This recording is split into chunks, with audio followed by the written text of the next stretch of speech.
If one would escape from prison, the first thing that person must realize is that they are in prison. If they think they're free, no escape is possible.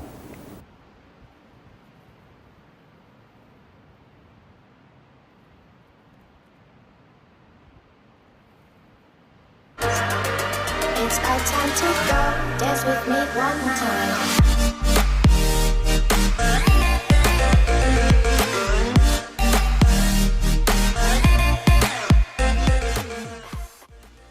If you want to be free, the first thing you must do is realize you are in bondage, you are in chains. For somebody who never realizes that they're in a cage, no escape is possible. And which cage are we talking about? Which bondage are we talking about? We're referring to the attachment to ourself, to our small sense of self, who we think we are. And the more that we worry about how are they going to think of me, what will they think, how am I going to come off, the more that we are so encaptured and obsessed with our own sense of self, with our own view, with our own story that we tell ourselves, the less chance that we can ever actually get free and experience the beauty that life is when we're not so worried about our image or our idea of ourself. The more that you feel the need to defend yourself and defend your idea of yourself, the more in chains you will be, the less free you will be.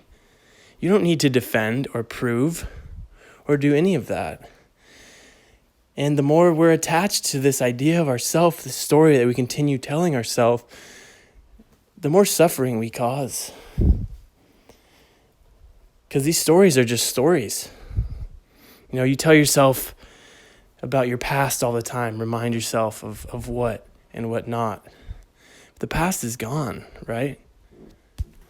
When we're sitting here, when we need people to see things our way, when we're so attached to our way of seeing things that we don't even allow another's perspective, that's not being free, right? I mean, we are free here to move about as we wish and to purchase and consume and create. But how free are we? I think it has to do on a personal level, You really have to start by assessing and honestly looking at yourself. The degree to which you need the world to be a certain way is the degree to which you are in bondage by the world. The degree to which you are attached to your story of things is the degree to which you are in chains. We cause a lot of suffering by our attachment to our idea of ourself. You have this idea of yourself that you need to defend because it's fragile, right?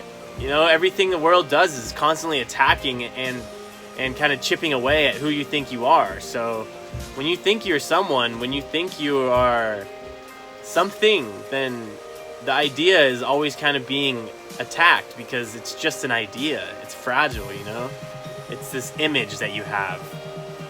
But life is constantly conspiring to show you that you are more than an image, you are more than an idea.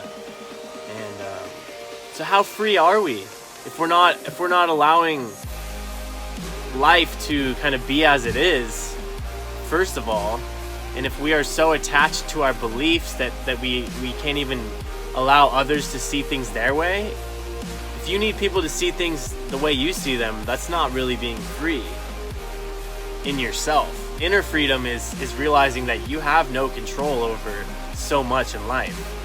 And to a degree, I think that also realizing what you're responsible for and taking responsibility is empowering and is freeing. Because the more that you can own what, is within your grasp and is within your sphere of influence, the less confused you are, the more free you are, because hey, I can affect this, I can affect that. And So I just think we tell ourselves stories all the time, and these stories can be limiting. These stories can be entrapping. These stories can trap us. And so we really need to assess where we are mentally, spiritually, and all that to see, like, how free am I really? What is freedom to me? Period, you know? What does it mean to be free? If you think you're free and you've never even realized how much you've really been in chains, then there's no escape possible. You have to first realize, hey man, like, I'm really not that free. There's a lot of things I do that make myself suffer and make those around me suffering, and a lot of this is within my control. So the more I can realize the things that I do and work to not do them, I guess, then the more free I can be. So, you know, what is freedom to you guys? Let me know, because I think it's a really interesting concept. You know, we talk about freedom so much, but do we ever question what it really means? It's an internal thing. It's not so much being able to do whatever I want. It's more, how do I see things? Am I allowing things to, you know, like, am I allowing the truth to happen, or am I just kind of saying, I'm going to see things the way I want them, even that's not the way they are, you know? So yeah, man, what is freedom? What is freedom? How free are we? And how can we work to be more free internally? And, you know, to carry ourselves in a way that doesn't cause more bondage and more suffering in this world? Where do we start at with that? So let me know, guys. Let me know what you're thinking. Much love.